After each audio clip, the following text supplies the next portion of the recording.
Hey, ¿qué tal amigos? ¿Cómo están? Un gusto saludarles nuevamente. Me había ausentado de hacer videos, ¿verdad? Algo que últimamente me está gustando mucho hacer. Y pues me gusta compartir el conocimiento, me gusta comentarles de la tecnología. Y pues aquí estoy de nuevo, estoy enfermo de COVID y también eso me atrasó con muchos de los asuntos que tenía pendiente.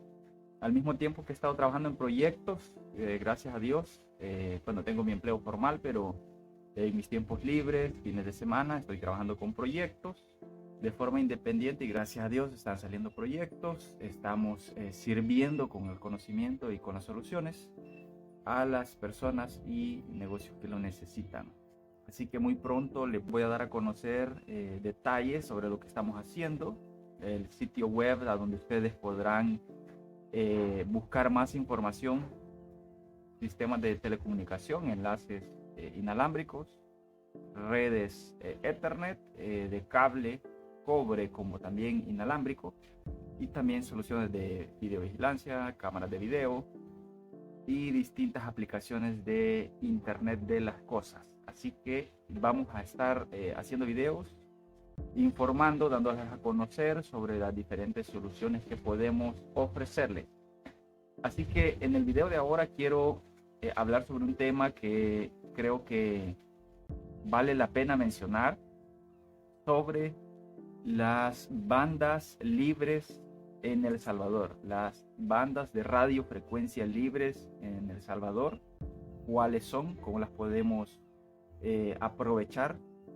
Y es un detalle técnico que muchas veces no se conoce y pues al hacer implementaciones de radio, comunicación sin el conocimiento de la legislación puede acarrearnos problemas. Así que vamos al tema. Bien, en El Salvador existen tres diferentes porciones de radiofrecuencia que son las más populares de banda libre. Estas bandas son la de 900 MHz, la banda de 2.4 GHz y la banda de 5.8 GHz. Entonces vamos a entrar en detalle de cuáles son las porciones que nosotros podemos utilizar y la potencia máxima que se puede explotar en estas frecuencias.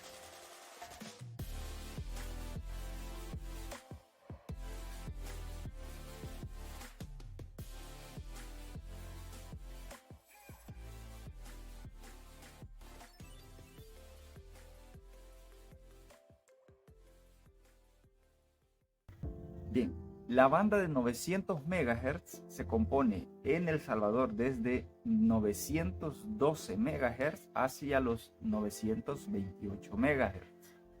Esta porción es la que la legislación de El Salvador en el Cuadro Nacional de Atribución de Frecuencias nos permite hacer uso con una potencia máxima, una PIRE, que es la potencia isotrópica radiada equivalente, que compone la potencia del transmisor más la ganancia de la antena del sistema que estamos utilizando, no debe de exceder los 36 dBm, que es aproximadamente 3.98 watts. Esa es una información muy importante que nosotros necesitamos manejar para implementar nuestros radioenlaces. Por lo general, los sistemas de radiocomunicación, los transmisores, vienen con una potencia máxima de 1 watts o 27 dBm.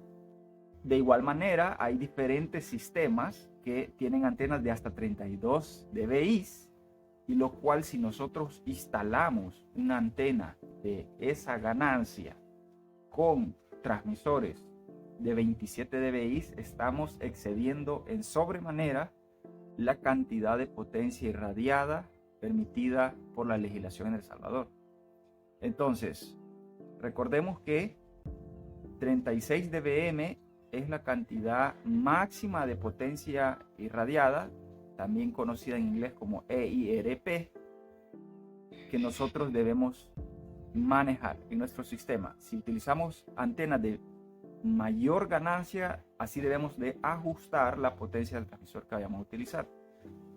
Internacionalmente, la banda de 900 MHz se encuentra disponible desde los 902 MHz hasta los 928 MHz.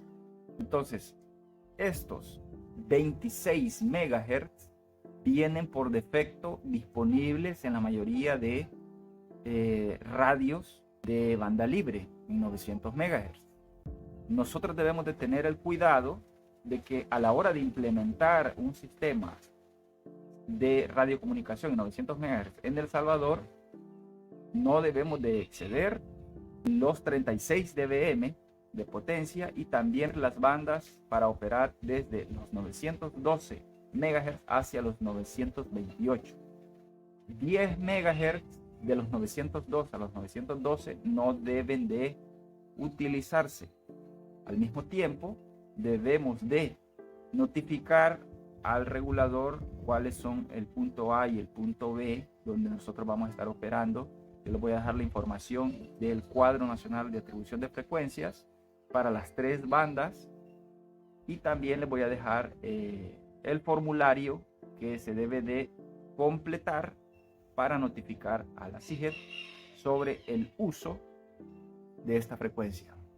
Recordemos que antes de hacer la implementación del radioenlace, debemos de notificar al regulador. Debemos de llenar el formulario, presentarlo y una vez hemos sido notificados con la autorización, procedemos a implementar el enlace, no antes. Entonces, 900 MHz, recordemos que tenemos desde 912 a 928 MHz para operar con nuestros sistemas. 900 MHz es mucho más resistente al ruido que las bandas de 2.4 y 5.8 GHz, pero el espectro disponible es más limitado y puede ser susceptible a interferencia. Recordemos que las bandas libres no tienen ninguna protección por parte del regulador en caso de ser intervenidas.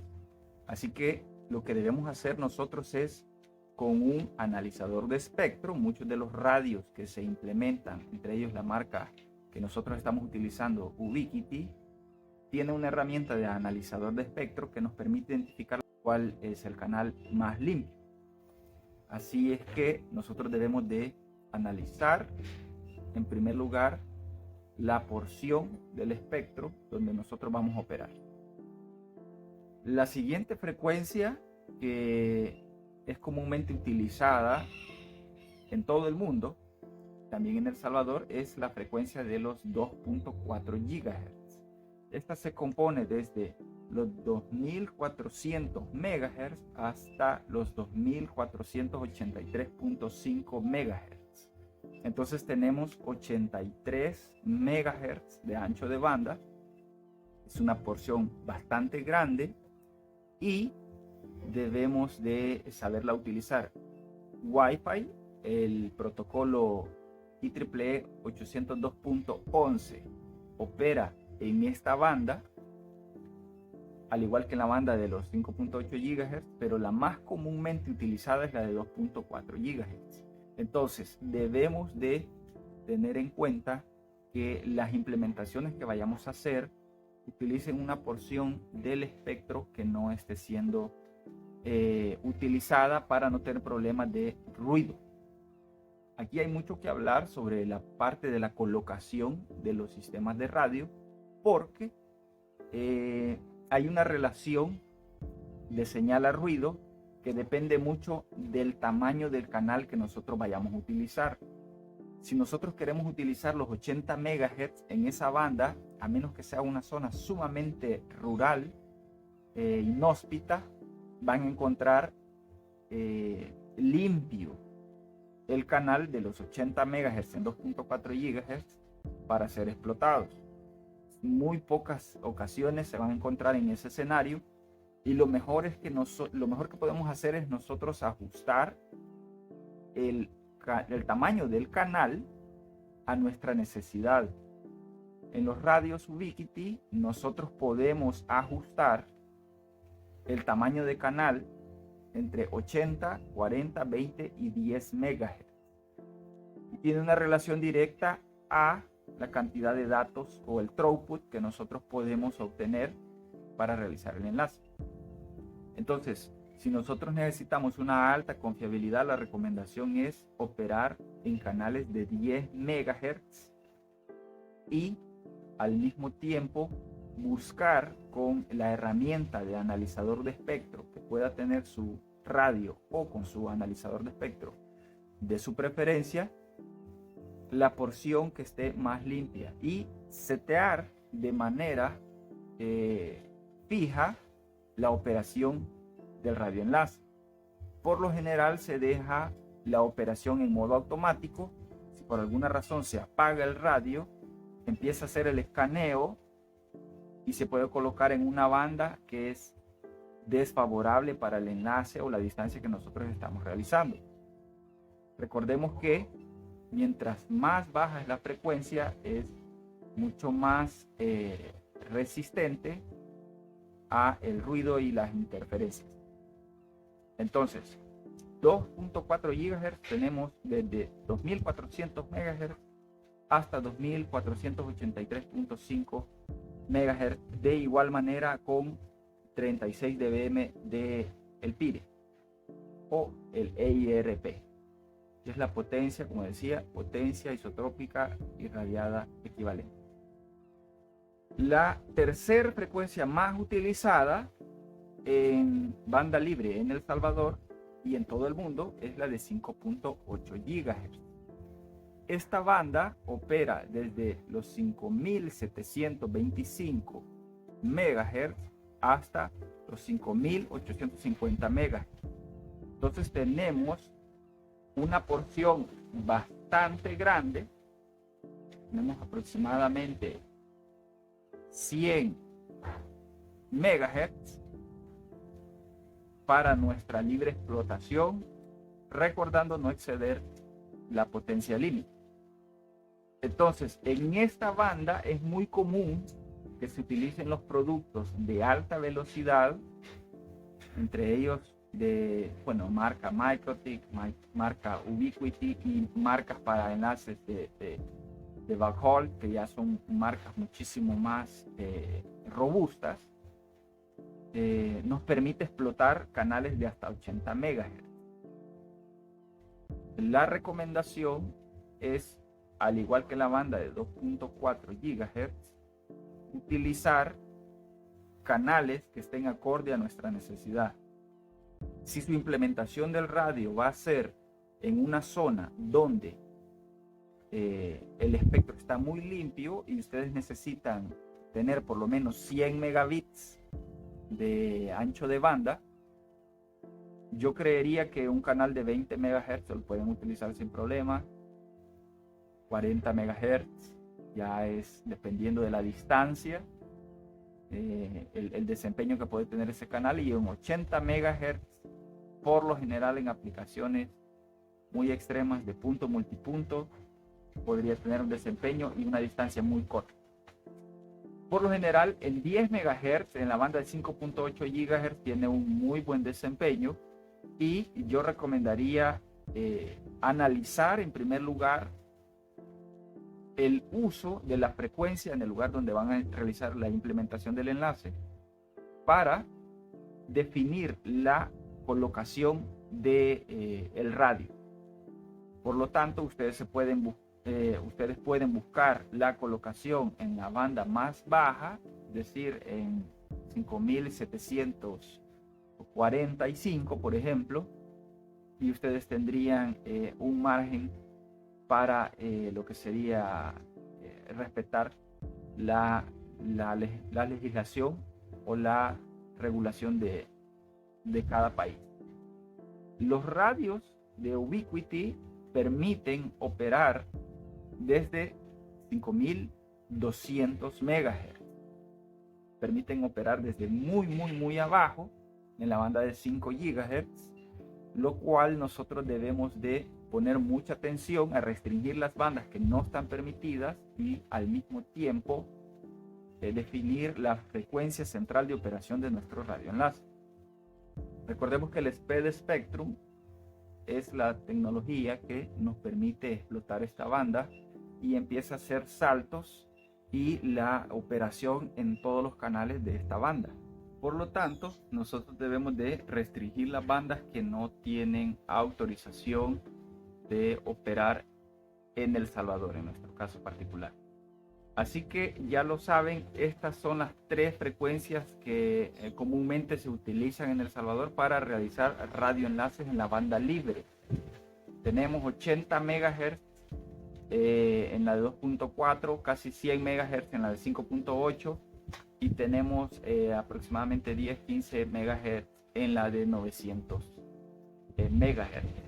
Así es que si necesitan más información sobre cómo realizar su radioenlace, con gusto estamos para servirle.